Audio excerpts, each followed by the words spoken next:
ሰላም ጤና ይስጥልን ተመልካቾቻችን ከወላይታ ሶዶ አሁን የደረሰን ዘገባ አለን ከዘገባው ጋር ደጀኔ ጉተማ ነኝ የወላይታ ህዝብ ተመራጮች ከደቡብ ብሔር ብሔረሰቦችና ህዝቦች ክልል ምክር ቤት አባልነት ራሳቸውን ማግለላቸውን የወላይታ ዞን ምክር ቤት አስታወቀ የወላይታ ህዝብ ራሱን በራሱ የማስተዳደር ህገ መንግስታዊ በክልል የመደራጀት የመብት ጥያቄ በምክር ቤቱ ተገቢው ምላሽ ባለመሰጠቱ የወላይታ ህዝብ ተመራጮች ራሳቸውን ማግለላቸውን የወላይታ ዞን ምክር ቤት ዋና አፈ ጉባኤ ወይዘሮ አበበች ራሾ በሰጡት መግለጫ ገልጸዋል የወላይታ ብሔር በክልል የመደራጀት ጥያቄ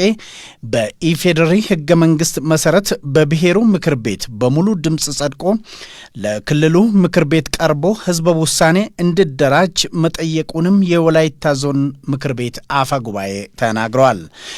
የደቡብ ምክር ቤት በአንድ አመት ጊዜ ውስጥ ከምርጫ ቦርድ ጋር ህዝብ ውሳኔ ማደራጀት ሲገባው ምንም ምላሽ ሳይሰጥ መደበኛ ጉባኤዎችንም ወቅቱን ጠብቆ ሳያካሄድ መቆየቱንና በ2011 ዓመተ ምህረት ባካሄዳቸው ሁለት ጉባኤዎች ላይ በአጀንዳነት እንዲቀርብ በጽሁፍም ሆነ አባላት በጉባኤ በመገኘትም ተጠይቆ ምላሽ ሳያገኝ መቅረቱን አፈ ጉባኤዋ አብራርተዋል የወላይታ ብሔር ተወካዮች የህዝባችንን በክልል የመደራጀት ህገ መንግስታዊ የመብት ጥያቄ በህገ መንግስቱ መሰረት ምላሽ ያላገኘ በመሆኑ የክልሉ ምክር ቤት አባላት በምክር ቤቱ ተሰሚነት ያጣ ስለሆነ የህዝቡን ድምጽ ለማስተናገድ ፈቃደኛ ባልሆነ ምክር ቤት የህዝቡን ድምጽ ማሰማትና ማስከበር በማይቻልበት ሁኔታ በምክር ቤቱ ለመቆየትም ሆነ በጉባኤው ለመገኘት የማይገደድ መሆኑንም የወላይታ ዞን አፈ ጉባኤ አስረድቷል ተመልካቾቻችን በመግለጫው ላይ አስተያየት እንድሰጡን ወደ ወላይታ ሶዶ ደውለን የደቡብ ምክር ቤት አባልና የወላይታ ዞን ዋና አፈ ጉባኤን አነጋግረን ነበር እነሆ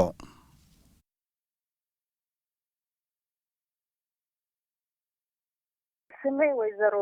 አበበች ራሾ የወላይታ ዞን ምክር ቤት ዋና አፈ ጉባኤና የደቡብ ክልል ምክር ቤት አባል ጥሩ ወይዘሮ አበበች አሁን ከዌብሳይታችሁ መግለጫ እንዳየሁኝ እርሶ የሰጡት መግለጫ አለ የደቡብ የወላይታ ተወካዮች ከደቡብ ክልል ራሳቸውን እንዳገለሉ ነው ወይ ደግሞ እንዲያገሉ መመሪያ እንደተሰጣቸው ነው እስኪ ስለዚህ ጉዳይ በሰፋ አድርገው ቢያብራሩልን እሺ ይሄንን በተመለከተ ከዚህ በፊት የብሔሩ ምክር ቤት የክልሉ ምክር ቤት የኛን የክልል አደረጃጀት ጥያቄ በአንድ አመት ጊዜ ውስጥ በህገ መንግስቱ መሰረት ሪፍረንደም እንዲያደራጅ ጠይቀናል ያው እስካሁን ድረስ ምንም ምላሽ የለም መጠየቅ ብቻ ሳይሆን በሰላማዊ ሰልፍም በተለያዩ ህግ በሚፈቅደው አግባብ በሙሉ በጽሁፍም በአካልም በምክር ቤት በመገኘት ጠይቀናል ግን ምንም ምላሽ እስካሁን ድረስ በደቡብ ክልል ምክር ቤት የለም ያን ሂደት አልፈን ጊዜውን ሲጨርስ ምላሽ ስናጣ ይግባኝ ለፌደሬሽን ምክር ቤት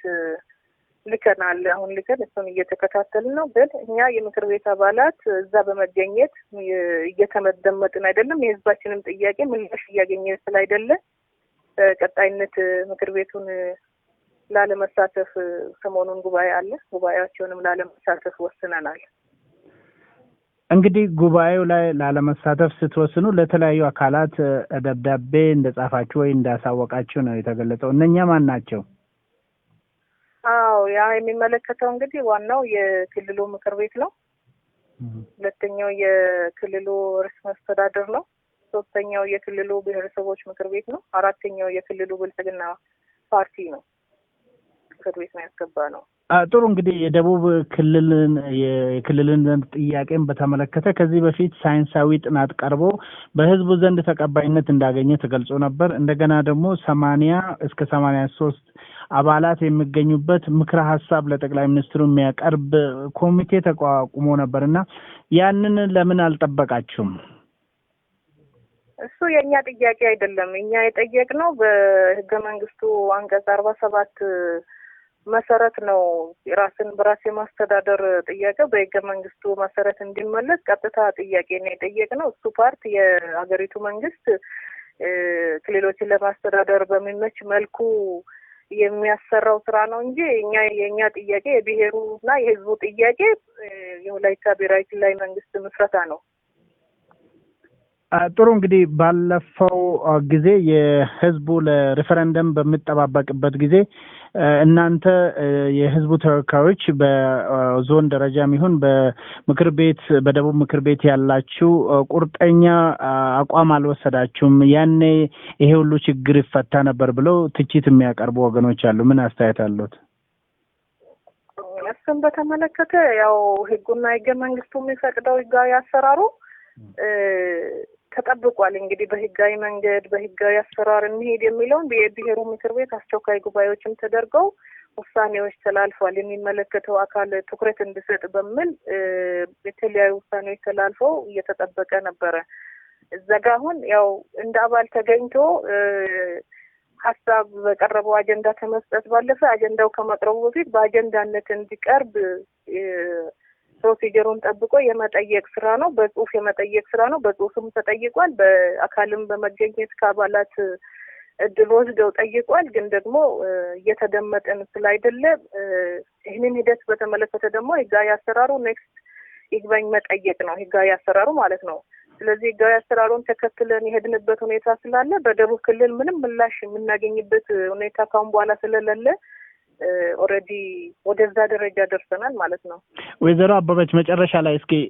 ምክር ሀሳብ ያቀረበው ኮሚቴ